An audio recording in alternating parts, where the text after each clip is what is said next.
It wasn't always like this. In the beginning, when Jason and I first got together, everything seemed effortless. I was 23, and he was 25, young, bright-eyed, and in love. We talked about our dreams, our futures, the life we would build together. There was an undeniable spark, an electricity between us that made me believe we could conquer anything. I didn't realize, back then, how quickly things could shift. The shift was subtle at first, almost imperceptible. It began with the little things, him being later than usual on weeknights, a distant look in his eyes when we'd have dinner together, the way he'd bury himself in his work as though it was his only escape. At first, I chalked it up to the pressures of his job, the long hours, the stress. I told myself it would pass, that he just needed time to adjust.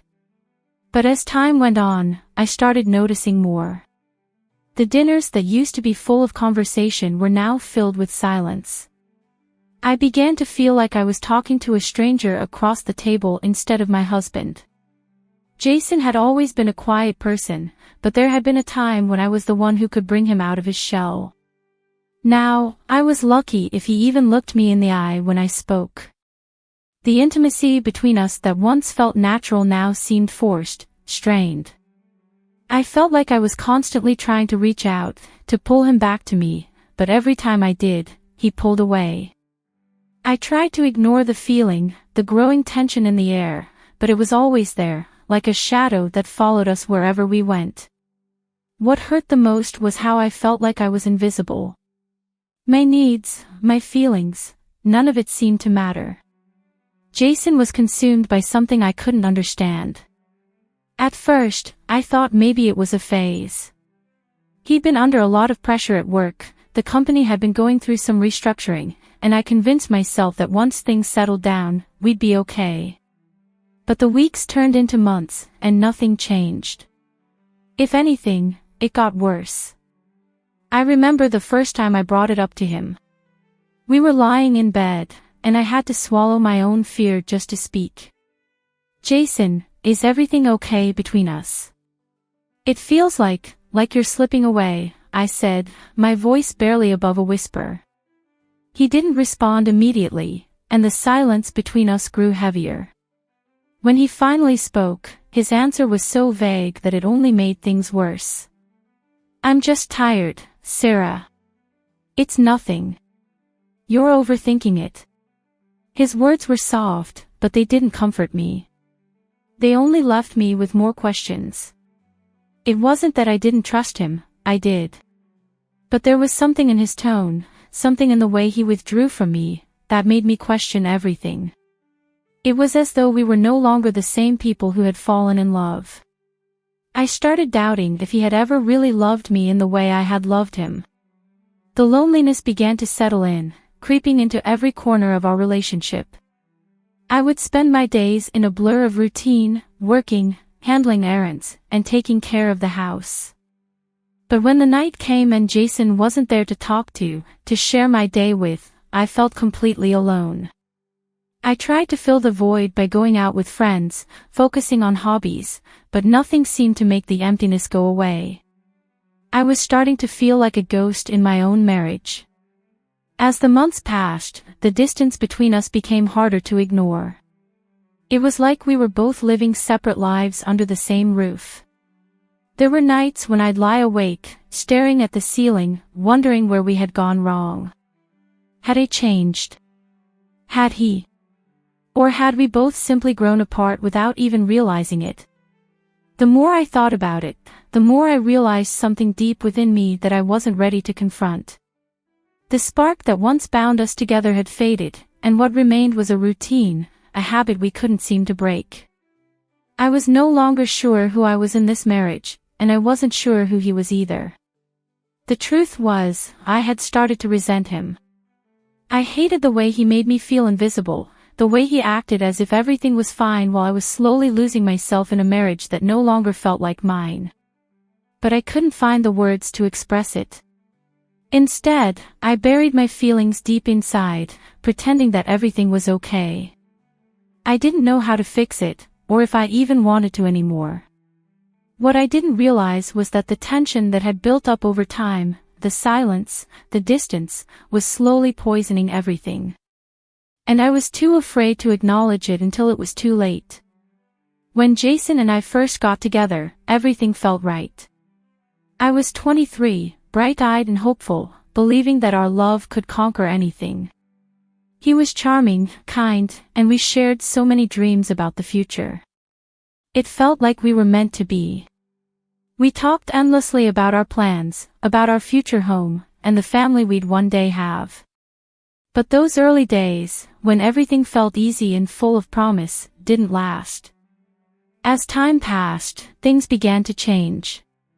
It wasn't sudden, but rather a slow, subtle shift.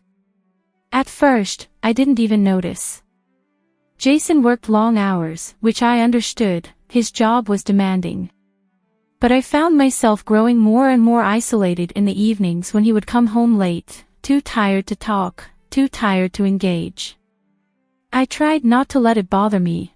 I told myself that he was just stressed, that we'd get through it.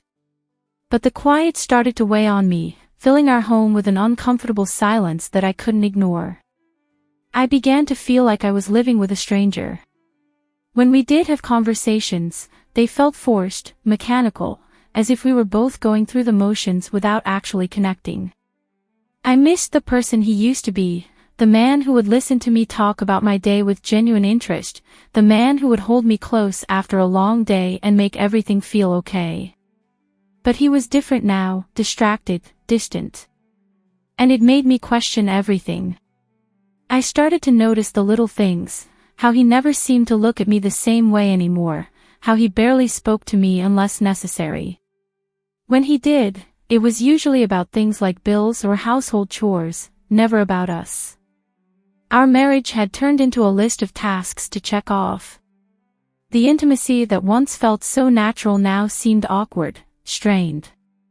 I tried to talk to him about it, but every time I brought up how I felt, he would dismiss it. "You're just overthinking things," he would say, or, "It's just work. You know how it is." But it wasn't just work. It was something deeper, something more fundamental.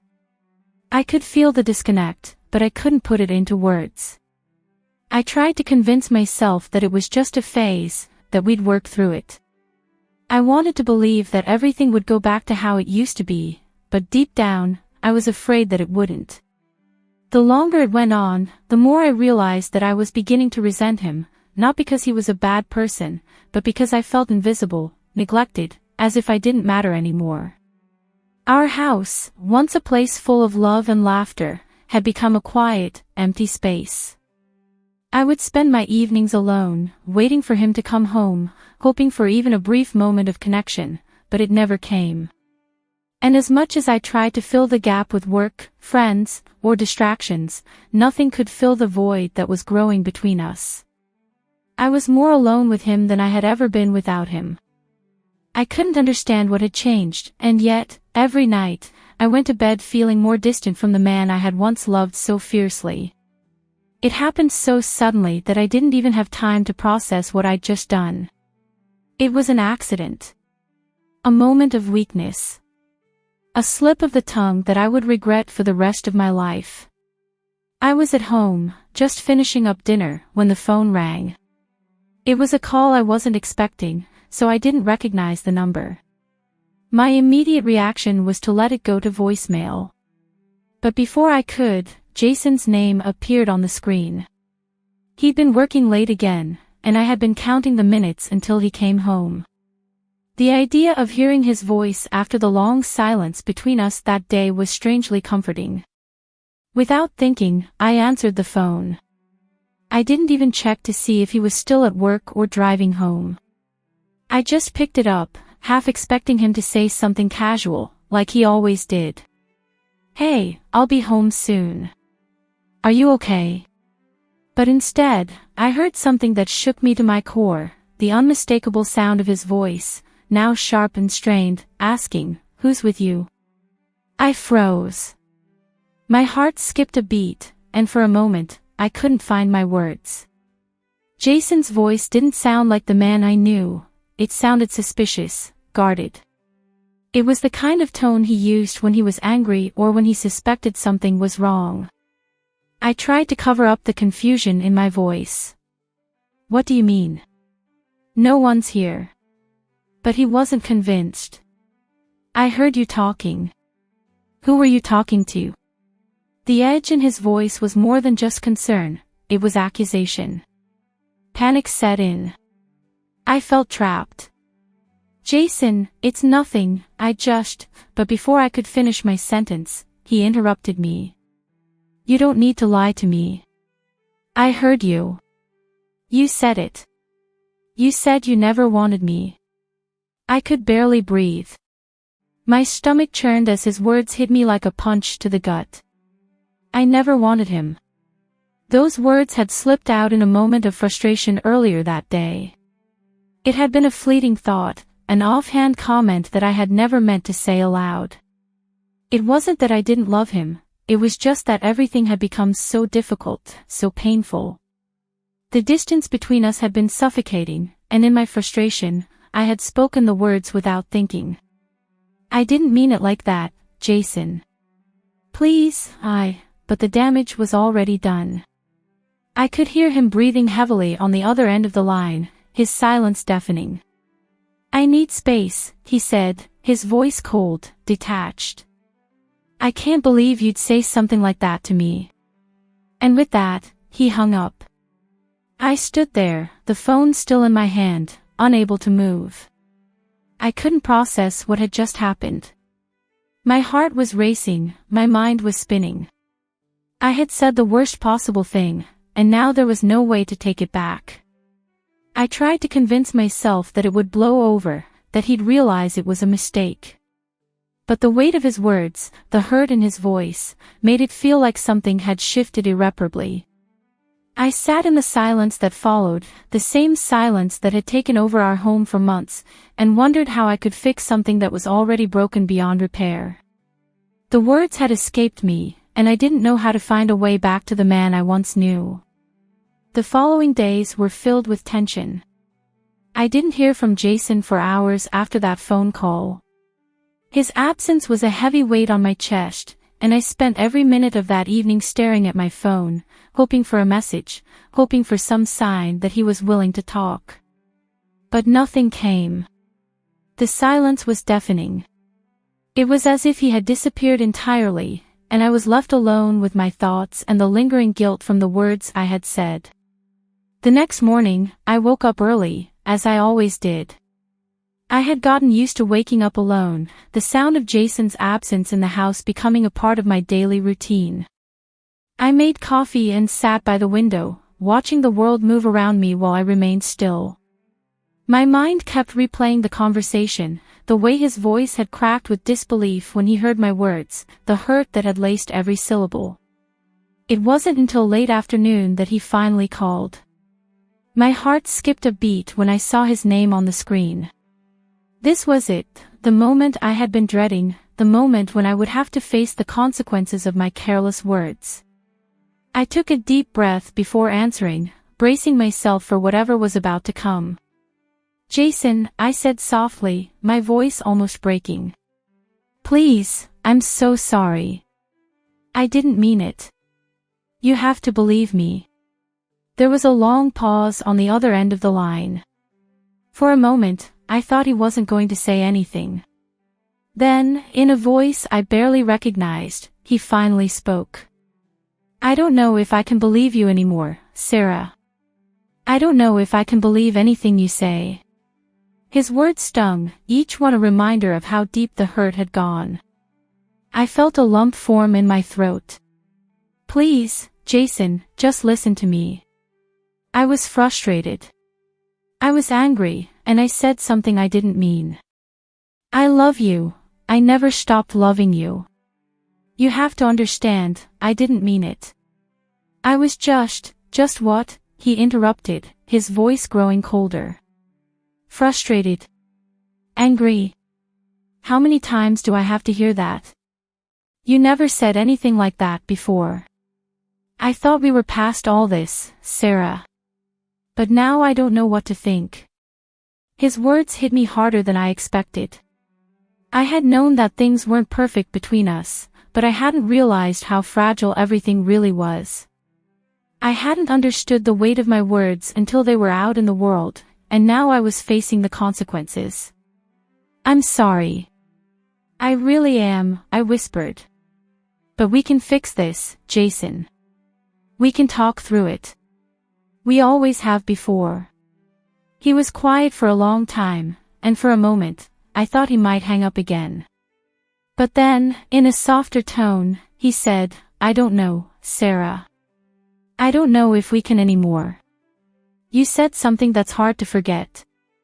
I don't know if I can look at you the same way."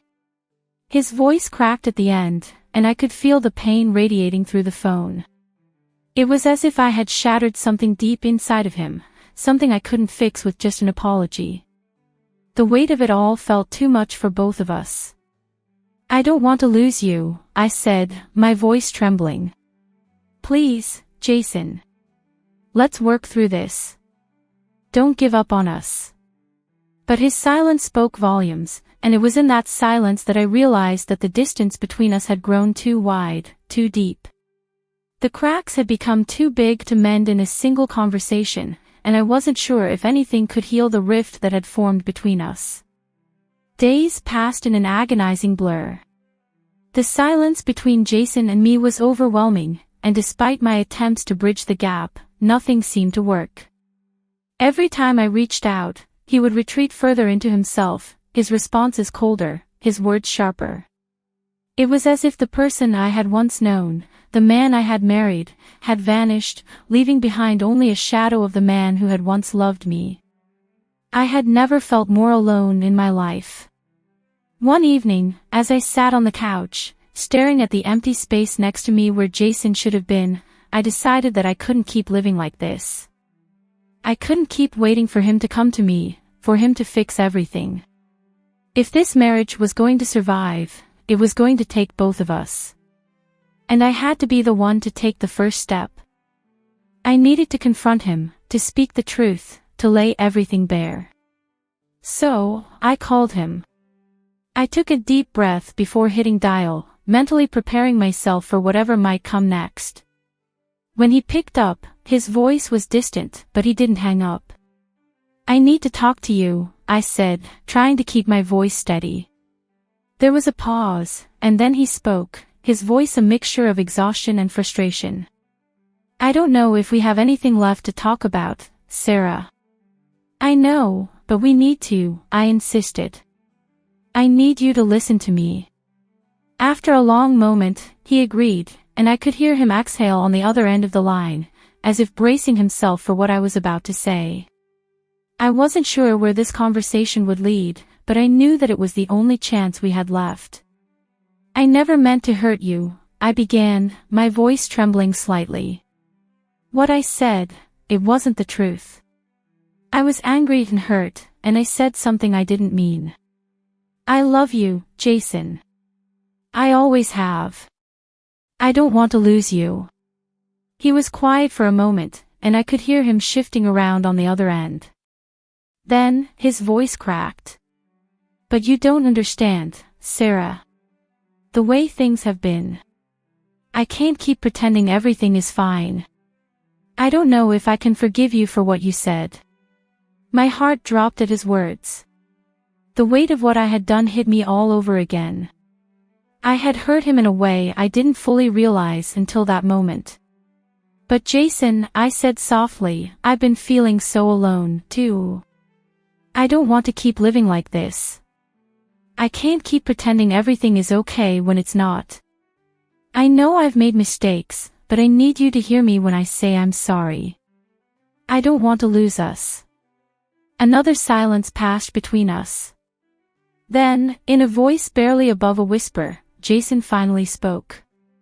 "I don't know if I can go back to how things were. But maybe we can try to figure out how to move forward." Those words, so simple but so full of meaning, were all I needed to hear. A small flicker of hope sparked in my chest, though I knew things wouldn't be easy. We had a long road ahead of us, and there were no guarantees. But for the first time in a long time, I felt like there was a possibility of rebuilding what we had lost. It wasn't a promise that everything would be fixed, but it was a step toward healing, a step toward finding each other again. And in that moment, I realized that while the road ahead might be hard, it was one I was willing to walk if it meant saving the person I still loved. It had been a week since that conversation with Jason, a week filled with uncertainty and quiet hope. The tension between us hadn't completely lifted, but something had shifted, something subtle but real. We hadn't fixed everything, but we had started talking again. And for the first time in a long time, the silence that had hung over us didn't feel quite so suffocating. The days were still hard. There were moments when I would catch myself slipping into old habits, avoiding the difficult conversations, letting the hurt fester instead of confronting it.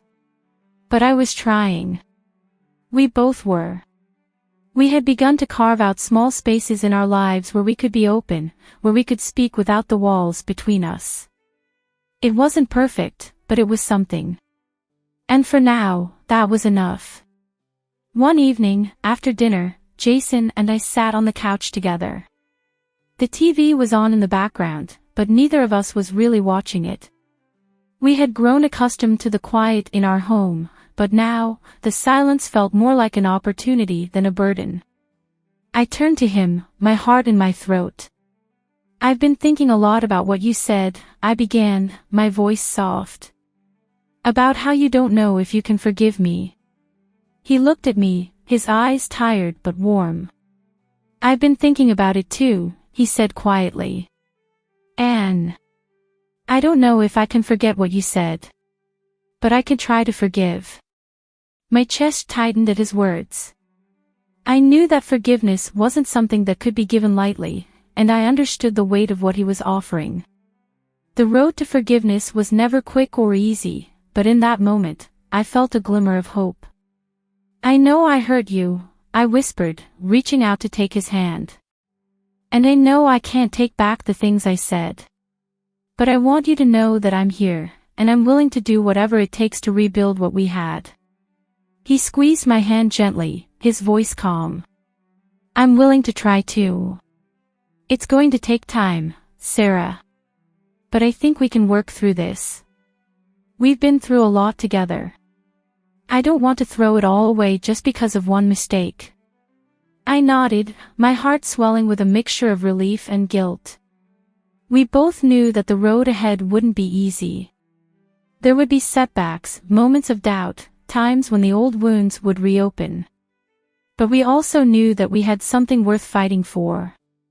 The love that had brought us together wasn't gone, it was just buried under the weight of our mistakes and misunderstandings. And if we were both willing to face the difficult truths, maybe, just maybe, we could find our way back to each other. "I'll be patient," I said softly. "I just don't want to lose you." Jason looked at me for a long moment, his expression softening. "You won't lose me, Sarah. But we both have to be willing to work for it." And in that moment, I realized something: love wasn't about perfection. It wasn't about never making mistakes or saying the wrong thing. Love was about being willing to try, even when it seemed impossible. It was about showing up for each other, even when it hurt, and finding a way to move forward, no matter how hard the journey might be. As we sat there, hands intertwined, I felt a sense of peace settle over me. We weren't fixed. But we were healing. And sometimes, that's all you can ask for.